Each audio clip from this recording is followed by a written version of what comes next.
So if we find the clavicle, we know where the sternal notch is. We've got this little bloop, right? And then it meets up with the clavicle. So if we know where both of those are and we kind of follow them down, and this can be the most uncomfortable part of it, is just palpating that joint itself. Okay, so don't push too hard, but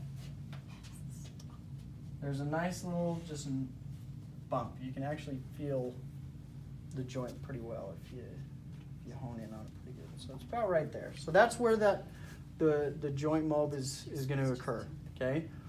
Typically we do an inferior mobilization and we do an anterior mobilization. Okay, or AP. You can kind of go both ways. If I'm going to do an inferior mobilization, what motion do you think I'm helping with, or I'm trying to increase? Or the elevation? Elevation, right? Abduction, scaption, flexion, any of those. Anytime we're doing an elevation motion, then that joint or that clavicle has to do this. Okay. With that motion, depending on the text you read, some texts say that it's a plane joint, other texts say that it's a saddle joint. But with that motion, we're looking at a convex clavicle and a concave sternum. So it's going to go like this, right? So if I go into elevation, what direction does the glide occur? Inferior, right? So that's why I'm going to do an inferior glide to increase elevation.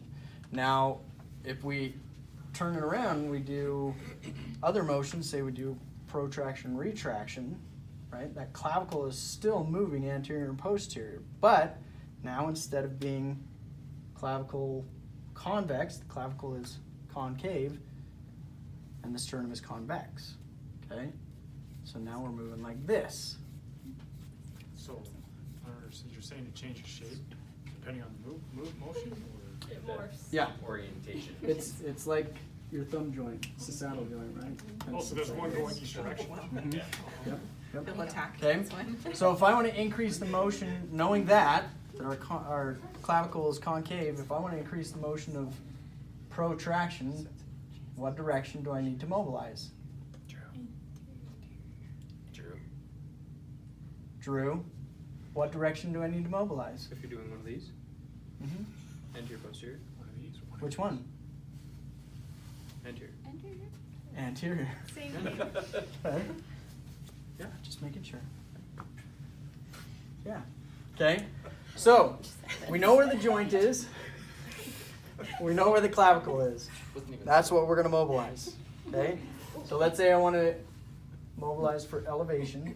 I'm going to grab the clavicle. I'm going to grab as much as I can. They're not big. I'm going to try and get at least 4 fingers on the top. That's really all I have to worry about. Okay. Like this. And I'm going to just do an inferior glide.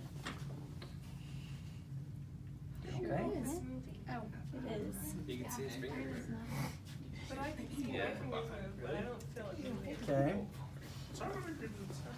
Now if I want to do an anterior mobilization to increase the motion of protraction, right? I gotta hook it. Oh, okay. This is the one. So. This is the one that can be a little uncomfortable. Okay, so I have to come in underneath. Okay, I'm not gonna get like if this is her clavicle, I'm not gonna be like get way under it. Okay, but I'm about right here, just enough that I can get some anterior motion. Okay, just let me know if this is uncomfortable. Okay. Okay. Yeah. Can you see And it? if I want to do a posterior mob, then I just quite literally push. That's for retraction? Posterior, yep, for Is it retraction. moving, Aaliyah? I don't know. It's moving. I think so. Okay. So what would the indication